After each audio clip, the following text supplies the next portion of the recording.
What's up, Godzilla fans? Gojira5400 here, and today I'm here to do a video, and today's video is a little different, actually. Today's video is actually doing Five Nights at Freddy's, and just so you know, I'm not doing this for the views. It's, of course, nice if, you have views, but I'm not doing it for that. I'm actually a fan of Five Nights at Freddy's. You can ask my good YouTube friend, Kaijuzilla621. I'm into Godzilla, and he's into Five Nights at Freddy's. He does cool Five Nights at Freddy's stuff with models and stuff. Go check him out. But I'm a fan. I don't like to play the game, even though I have the game. I'm gonna admit I get scared every single time. I like other people seeing, I like seeing other people play the game. I also like theories about the game. And this theory, even though it may be a bit old, I want to revise it a little. I think it's a very good theory, and it has a lot of stuff supporting it. So the whole theory is Foxy's a good guy. So you guys can really tell me what you guys think, but I'm just gonna say what I think. But first, let's support the theory. So the whole theory is that Foxy's a good guy. So the phone guy, on the first night, this is Five Nights at Freddy's 1, he says that if you don't keep checking on Foxy in Pirate Cove, he will come out and, go to you. So here's the idea, though, that Foxy's hiding, correct? Foxy hides in Pirate Cove, and he's distant from the other animatronics. Now, here's what I'm thinking.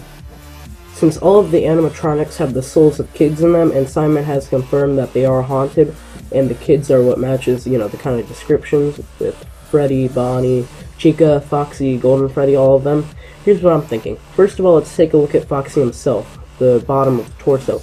He's ripped in that kind of area. Well, not like abs ripped, but, literally, like, torn apart. He's damaged all over. So here's what I'm thinking, though. Since it has the spirits of the kids, even though they are animatronics, I think they still behave like kids.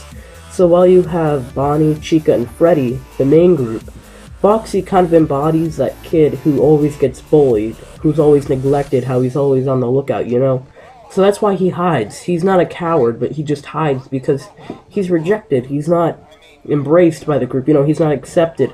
So that's why he hides in the Pirate Cove and the West Hall, I think it is. And it's not an uncommon thing today, because a lot of kids today are actually being bullied. You see all of these kind of like kid channels, they have all these charities going for it, so it could be a message or something like that, Simon could be saying something, or just something in that general thing. But when the phone guy says, keep checking on him, I think that since he's being bullied, he kind of feels bad for you too, because if you think about it, all of the animatronics are picking on you. And while the animatronics don't have a definitive purpose for that, I think he does have a definitive purpose for being a good guy, so he can relate to you, so he feels bad for you. So that's why he kind of goes out of his way for you, because when, you have to keep checking on him. If you don't check on him, he comes out, and that's what I think that, and I've gotten this from other sources, but that's when I think that he worries about you, he's like, oh gosh, did something happen to you? And if you think about it, it's kind of strange how all of the animatronics take their time, they gradually get to you, But Foxy, he runs and darts out at you. He will literally, run at you. Because, first of all, he wants to check if you're okay. Maybe the animatronics got you. He feels for you, because like you said, like I said, he's compassionate towards you, because he feels your pain, he feels what you're going through. Because I'm sure that maybe in his before life, when he was a kid, before, that he got his soul stuffed into there, maybe he was even being bullied. So even in the afterlife, he's still being bullied. So he wants revenge, but not in the way that the other animatronics do. He wants revenge in the way that he can help you while you're still alive. So that's why he might run at you, So I think that's something to consider. And also, when he runs at you, it's kind of weird. Because like I said, the other animatronics, because apparently they don't approve of him. Why else would he be neglected and be hiding? And why would he be torn? It already shows that the animatronics don't like him, they dislike him, they tear him apart, they bully him.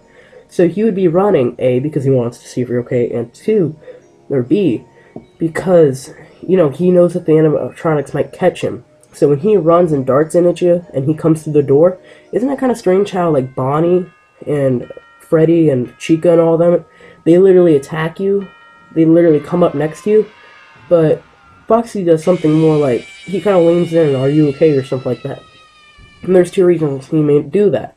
One, he wants to see if you're okay, and two, because he wants protection. Now, if the door is closed, he will bang on the door, and then he'll flee.